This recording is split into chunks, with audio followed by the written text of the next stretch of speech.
Hi everyone, I'm Dr. drmcglynn6. I'm a clinical psychologist and a holotropic breathwork facilitator.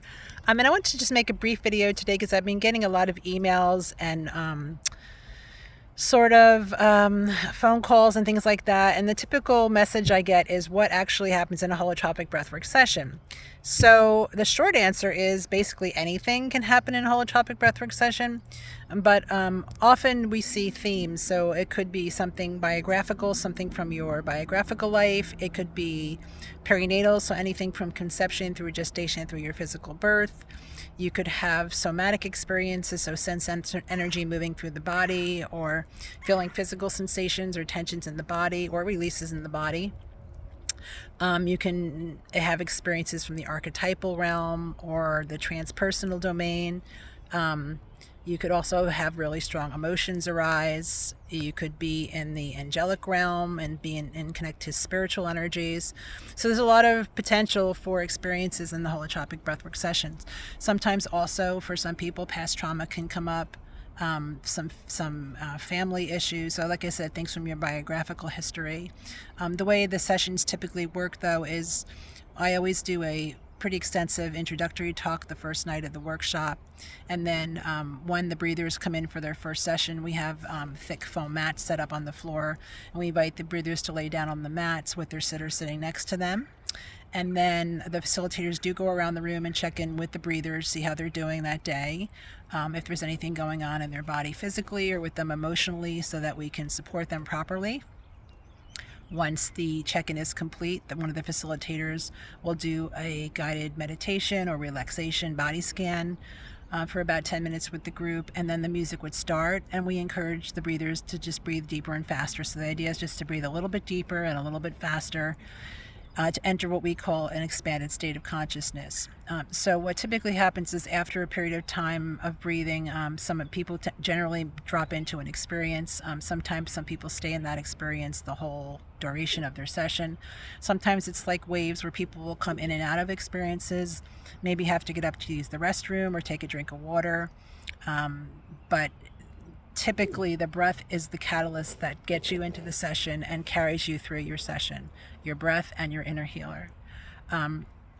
After the breathwork session is complete, again, before the breathers get up off the mat, we check in with them to make sure that their session feels complete for that day, that there's no residual tensions in the body or strong emotions that are present, so that we can help them feel like their session has been completed before they get off the mat. After they get off the mat, they're invited to go into the mandala space, which is an art space where we have paper with circles drawn on them, and it's an opportunity to begin to integrate the process or sort of externalize an internal process onto a form of paper. So some people will draw or paint or do symbols or colors on their paper. Some people create soul collages. We usually have scissors and magazines there. Some people just like to journal, but it's really a nice time. It's a very introspective, meditative, sacred space at the mandala table. And so once the mandala is complete, we typically have a meal. And then in the evening, we always do a sharing circle, which is an opportunity, again, for the breathers to kind of share what we say has heart and meaning from their session. And that's another tool for integration. So it is a very immersive experience, but please know that it's always a very safe space in the workshops that I offer, and you're always fully supported.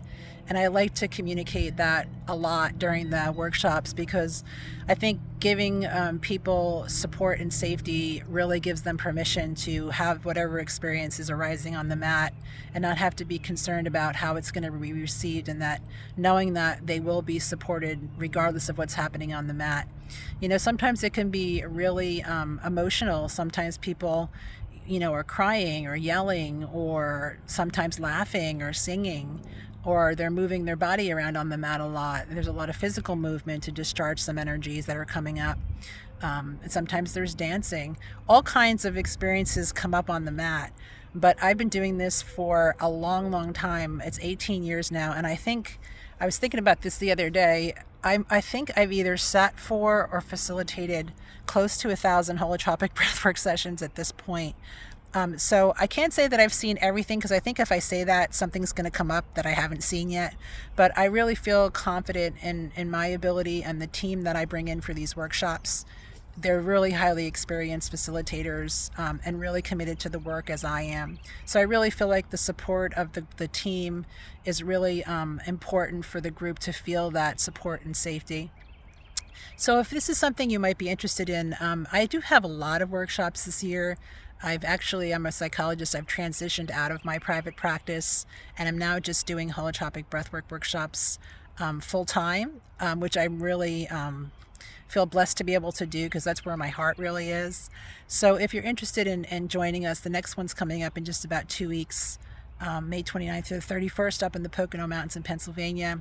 But as I said, I have workshops this year, and we did them in January and March. We have the next one coming up in May.